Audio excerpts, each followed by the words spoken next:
I think in India right now, I feel that in the way we look at elections, in the way we look at how electoral policies are being shaped, I think the conversation is almost always veer into this polarizing environment of whether BJP is winning a certain amount or Hindutva and national security. We're not looking at some really important issues. This week, India kicks off what's essentially the world's biggest election. It's a huge deal, possibly the most important one in decades, and it could really shape the country's future. Almost 1 billion people will get to decide if they want Prime Minister Narendra Modi back for a rare third term, which would extend his party BJP beyond their current 10 years in power. As the ruling party, the BJP continues to enjoy widespread popularity among voters, which could nearly ensure their majority in the lower house of the parliament, known as the Lok Sabha. Voting starts on April 19th and will be carried out in 7 phases over 6 weeks, with the results set to be announced on June 4th. The scale of the election is unimaginable for someone like me, living in Taiwan where votes are counted on the same day as they are cast. To better grasp the significance and the implication of this general election, I'm speaking with 2 journalists who are observing the election from their unique media perspectives. Hi, my name is Kunal Majumdar. I am a journalist. I'm also the India representative of the Committee to Protect Journalists. This is Amrita Madhukalya. I am a political reporter. I'm based in Delhi. I report on some of the major political parties of India. You're listening to The Divide. This is a show where we explore things that divide us in a world where differences often seem insurmountable.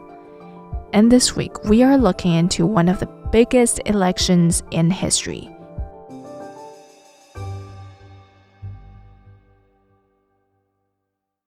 Amrita Madhukalya is a political reporter.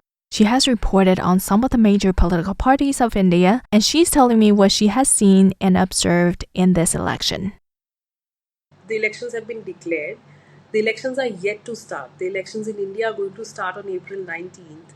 And while elections have been declared and we are working through the motions of the electoral process, as a political reporter, I think this is one of those elections. I mean, just looking at it purely from the point of view of a political reporter or just a reporter who's covered elections, this election it doesn't have something big to hold on to. Something big to hold on to? India has a system where you elect a government in the center, the government that runs the country, and then you have these federal elections that keep on happening throughout 5 years, and the time limit or the tenure of both the central government and these federal state governments are typically 5 years, unless an electoral development pulls it through or brings it down to 2 years or 3 years, or the government falls or something happens. Typically, on paper, it is 5 years. Now, in the last 10 years, we've seen elections in India which are very like high voltage elections. Things happen. In 2014, there was this anti-corruption crusade that was going on against the Congress-led United Progressive Alliance. This is an alliance government, a coalition government ran the show in India till 2014, between 2004 and 14. And there was a high amount of anti-incumbency against them. There were allegations of corruptions against them. So it was a very high voltage election because we also saw the rise of Narendra Modi in the national scene. Today we know who Narendra Modi is, but at that point of time he was the CM, the chief minister of one of India's largest and most uh, well-to-do states, Gujarat. He was the CM for 2 decades, and he fought the elections, the central elections, and he came. So that election was marked by this crusade against corruption and the rise of Narendra Modi. So a lot of things were happening, lots to talk about, lots to look at. Cut to 5 years later in 2019, just ahead of the elections, we were looking at this attack that happened in Balakot, a terrorist attack that took the lives of Indian soldiers. Now that becomes a very touchy topic. It's a national issue, and India responded. The BJP government in the center at that point of time responded by carrying out what they call a surgical strike on Pakistan's territory. Parts of that has been contested. Parts of that claim has been contested by the opposition inside India and some people in Pakistan. But the government maintains that it carried out a strike on Pakistan land in response to the attack on our soldiers. Now that became a rallying point for the BJP. It's a very nationalistic, conservative, rights wing, but development oriented party. So that conversation in 2019 was mostly around this whole nationalistic debate, right?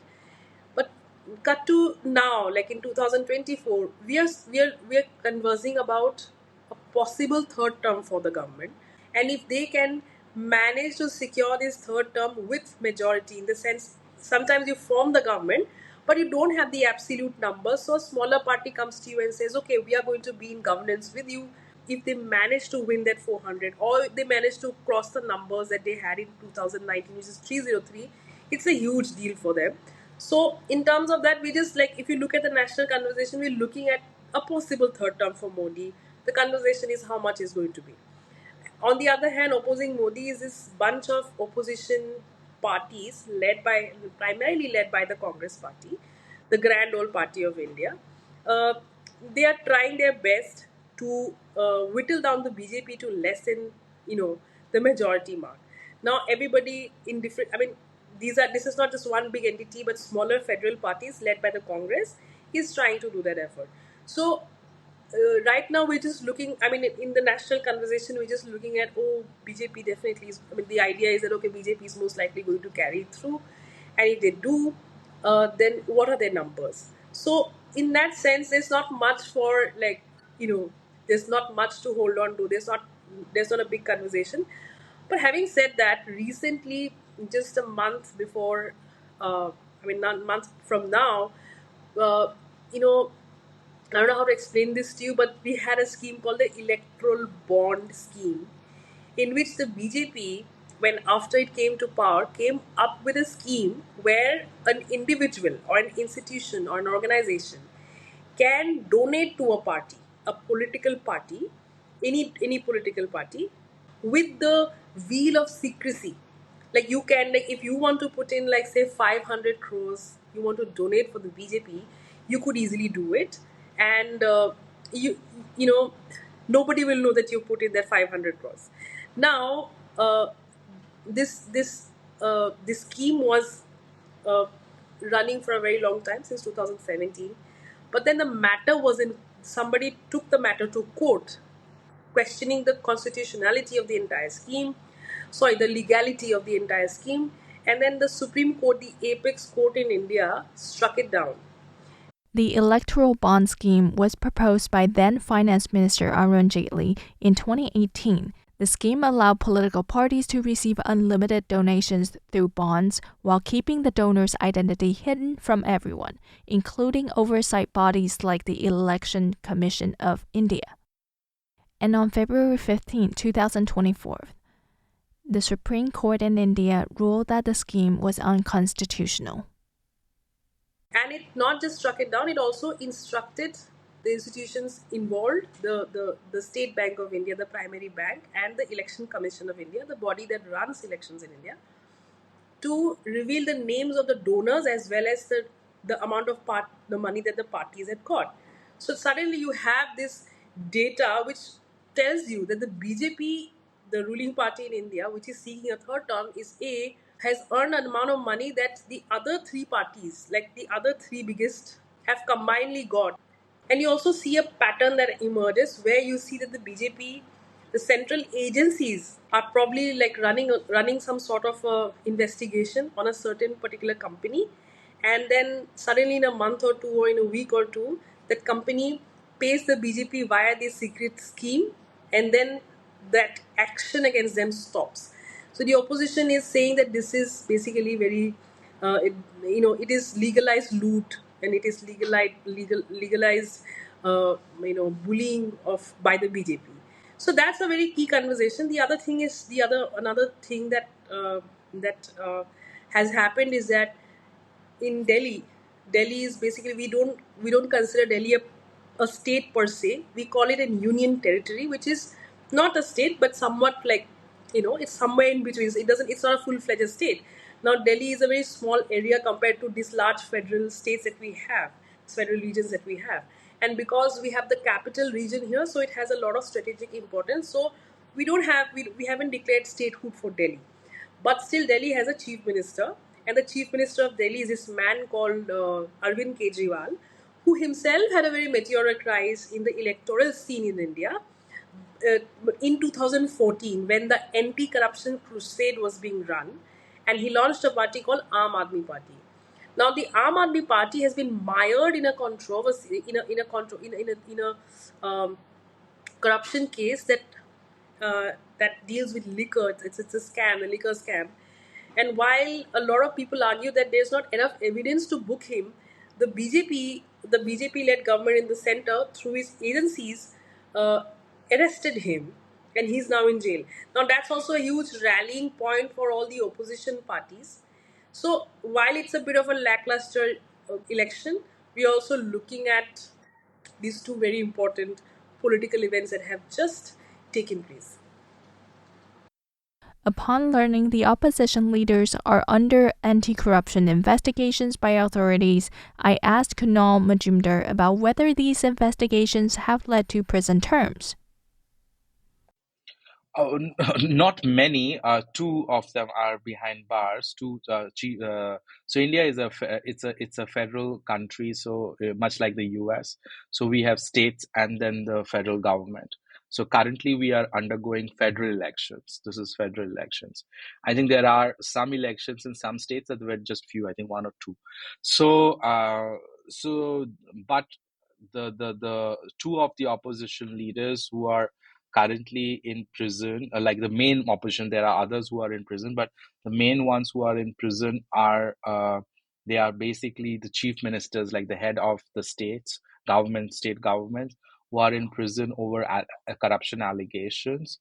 One of them from the state of Jharkhand, it's the East Indian state of Jharkhand, was arrested a few months ago, and recently the chief minister of the national capital region, Delhi, Arvind Kejriwal, he was arrested on allegations of corruption.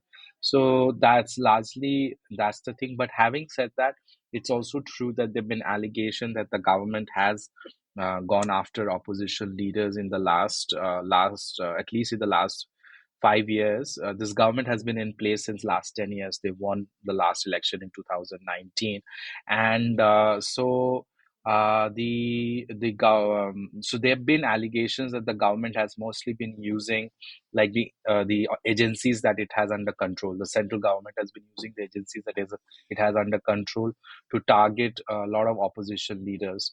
So there've been in investigation even like by a big newspaper called the Indian Express, which shows that out of like the 20 like majority, almost 90% of the politicians who have been targeted by these agencies, whether that's Enforcement Directorate or Income Tax Authorities or CBI, which is the Central Bureau of Investigation, and equivalent of FBI in India, they've mostly gone after opposition leaders and kind of either arrested them or investigated them and all of that. So that's one. And the other factor that has come up is that many of these opposition leaders who have joined BJP, like they've quit their party and joined BJP, are also, like out of I think 25 people who have been investigated, 23 of them went and joined the BJP, and then the cases against them basically kind of stalled or were closed. I wonder if these political developments affect the popularity of the BJP. Well, the thing one must look at when you look at the BJP's popularity, one must look at a few factors. The fact is that BJP is a nationalist party. It is a right wing conservative party, so it has a set voter base which cannot be touched.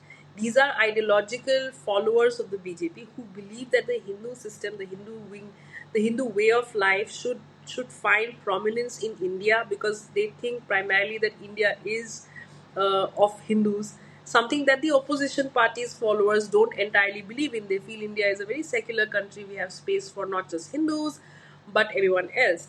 So the BJP has a set of believers, has a set of supporters who are not going to be, who are not going to compromise at anything. Now, as far as the corruption charges are concerned, see, there are few things to note about this whole entire corruption case.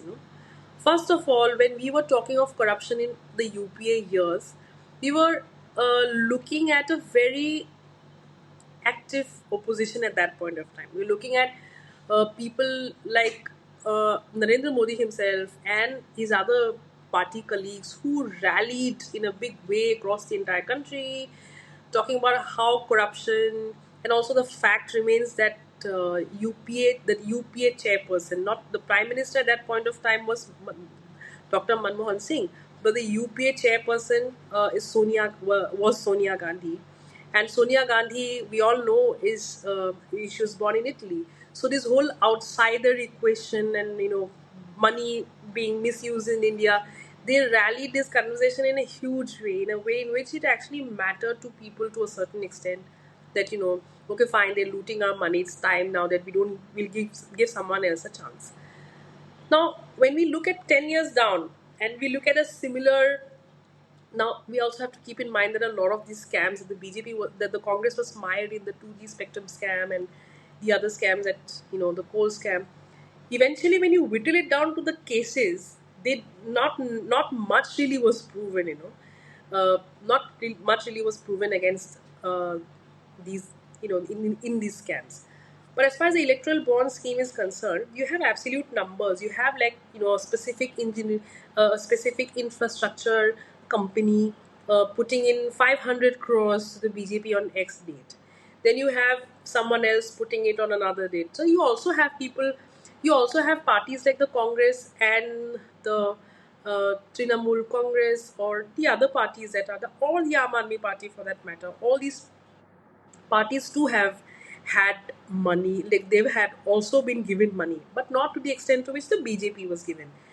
And the BJP also had used investigative agencies across against some of these donors, and these donors were using this scheme to keep the BJP happy so that they do not face more legal action or more investigative action.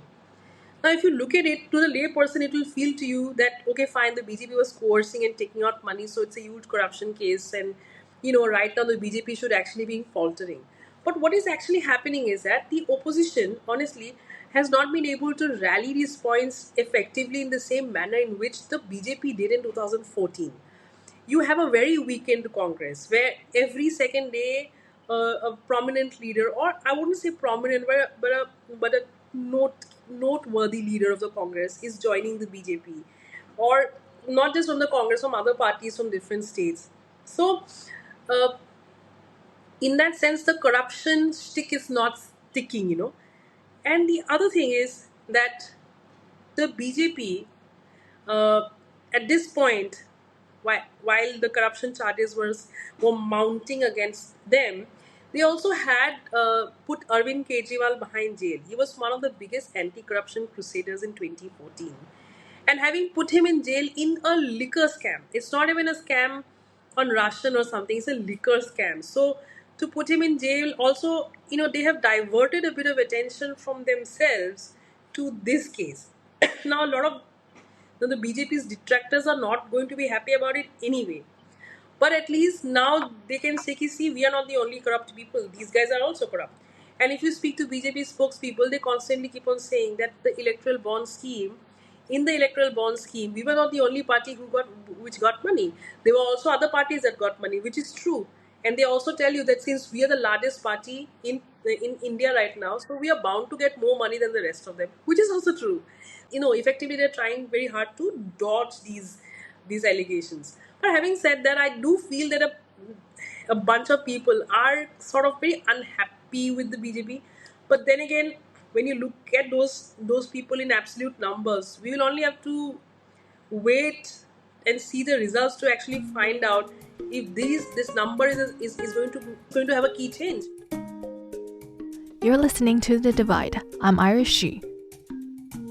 Next week, we will continue our conversation with Amrita Madhukalya and Kun on India's election.